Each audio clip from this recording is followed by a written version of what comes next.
Episode 1 of the Demon Slayer Hashira training arc is out, and here's how it sets up the final battle with Muzan. This video recaps the entire first episode and tells you how all its moments will add up in the bigger picture. As such, there are minor spoilers up ahead, but not too many to ruin the show for you. The hour-long first episode starts with the Serpent Hashira Obanai and the Wind Hashira Sanemi, stalking out a decrepit castle after reports of demon activity rising in the area. Lo and behold, the duo finds an entire demon army hiding in there. And with a civilian's life hanging in the balance, and because of the fact that they are Hashiras, Obanai and Shinuzagawa start cutting down demons left and right. Interestingly, this also marks the first time we see both the Serpent Hashira and the Wind Hashira in action, and oh boy are their techniques a sight to behold. Until now, the only Hashiras that had fought in the anime were Jiyu, Rengoku, Tengen, Mitsuri, and Muchiro. And now with Shinuzagawa and Obanai added to that list, the only one yet to grace us is Gyome, the Stone Hashira. Unfortunately, it won't be until the Infinity Castle arc in the next season that we'll see that happening. Back to the episode. Obanai rescues the hostage women while Shinuzagawa is about to put the last demon down. However, just as he's about to land the killing blow, the demon enters a different dimension and vanishes. For fans who have been following Demon Slayer closely, they'll recognize this place as the Infinity Castle. The Infinity Castle has been a place of gathering for the demons in this anime, and it moves and changes shape as if it had a will of its own. Its true nature isn't revealed until after the Hashira training arc, when the final assault on Muzan's forces begins. And that's when we find out that the Infinity Castle is the blood demon art of the now Upper Moon 4 of the 12 Kizuki, Nakame. And it can do much, much more than just change its shape. Nakame holds power over this domain, and besides teleporting demons or people in and out of it, she can use it offensively, as will happen in our upcoming fight against Mitsuri and Obanai. The demon's escape leaves Shinuzagawa disappointed, and the scene then cuts to the insect Hashira, Shinobu, and Kanao discussing Nezuko's resistance to sunlight. Next, Tanjiro is shown to be recovering from his long, hard-fought battle at the Swordsmith village against Hantengu, and a week has passed since.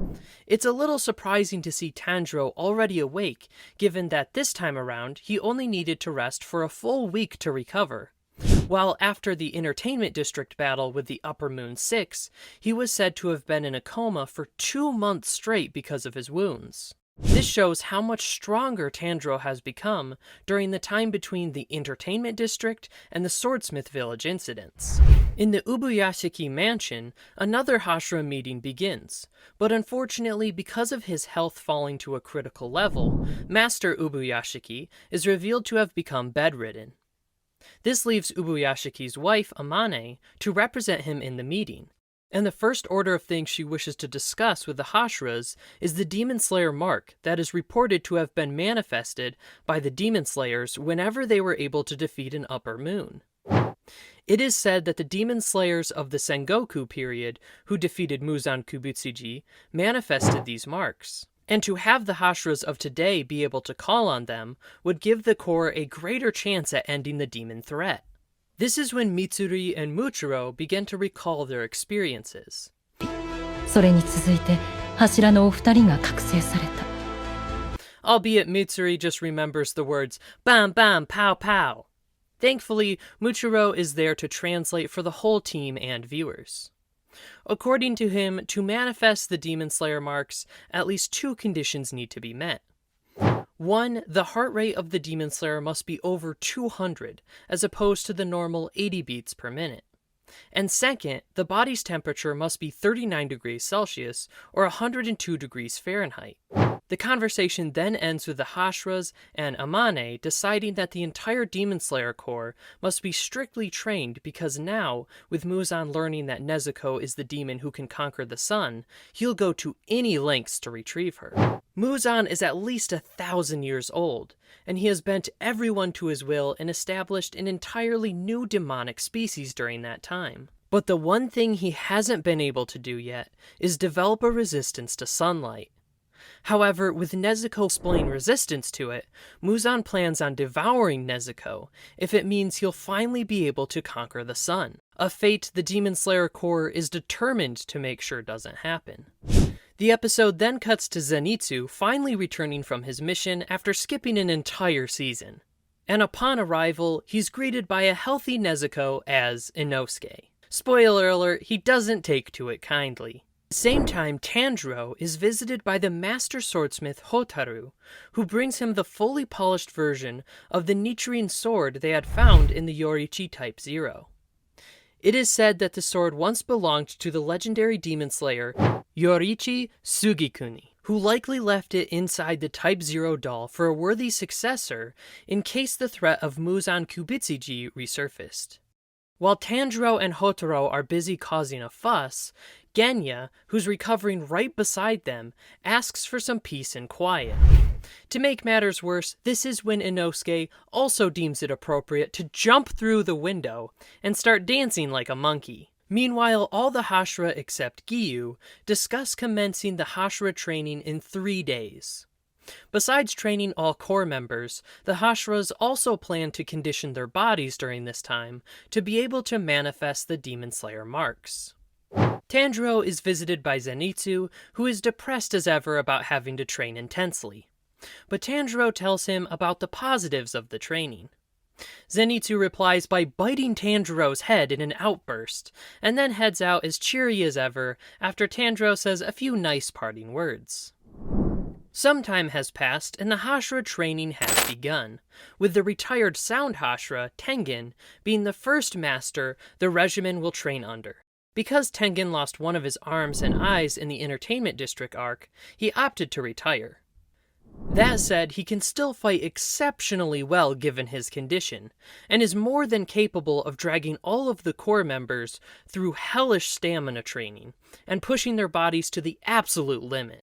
But if it's any consolation, his wives are there to cook meals for everyone. Tengen then explains that Muchiro's rapid movement training is next, followed by Kanroji's flexibility training, Obanai's sword skill training, Shinuzagawa's infinite slashing training, and finally Himijima's muscle amplification training. We get a glimpse of what each Hashira's training looks like, and it's clear as day this will be one of the toughest training camps ever. Out of all the Hashiras, only Giyu refuses to participate in the training for reasons unknown to everyone, but it's actually something in his past that has influenced this decision. Giyu doesn't consider himself worthy of being a Hashira.